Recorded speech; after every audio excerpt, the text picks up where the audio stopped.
Okay, I'm going to try to get this video made real quick on a 2000 VW Bug.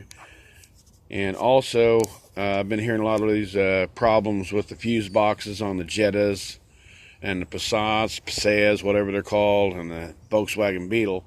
And I called the dealer, and they don't have a recall for these, which I find very, very hard to believe.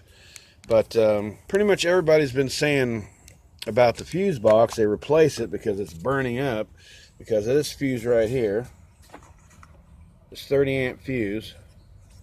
So I had an idea from a guy at the salvage yard. He said, why don't you just, we were checking the wire and we noticed that this fuse right here that runs the air conditioner is getting very hot.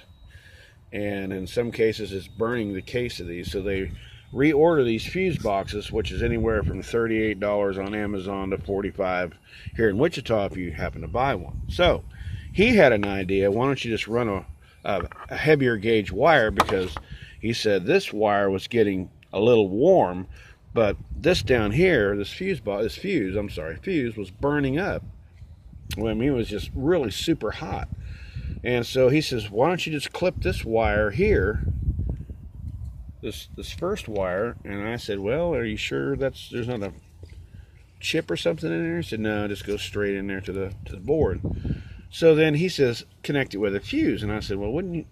So I said, oh, that's a good idea. So I gave it some thought, and I started thinking, well, wouldn't it make more sense to forgo the fuse? Because if you put a fuse in there, it's going to have the same problem as this fuse right here. Unless you get a great big fuse. But I started thinking I would just go ahead and wire it up to this one here. If you wire it up to this one here, it would, if it ever blew this fuse, this is your main fuse and everything would go out.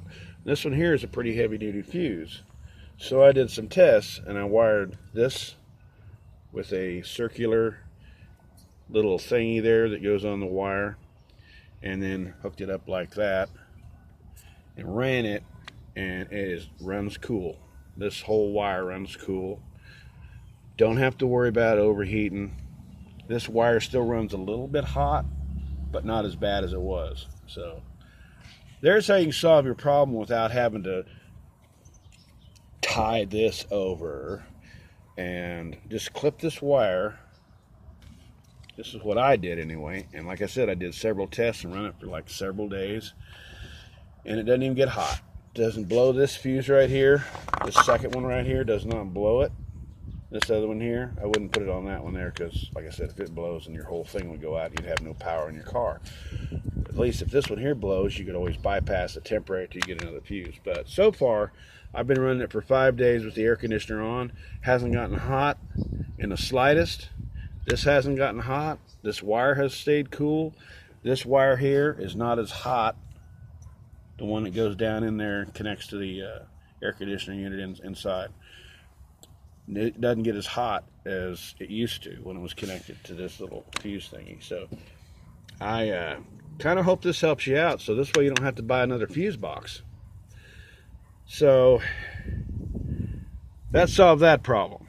And after a day of running the air conditioner, I was really amazed. I said, hey, it works, so I've got to make a video and post it. And the dealers say they have no recall on any of these, which I don't understand why they couldn't come up with some similar idea like this. Very simple idea. I just didn't think of it until the guy mentioned it, and then I just kind of improved on it a little bit by not running another fuse like this through here. So hope that helps. See ya.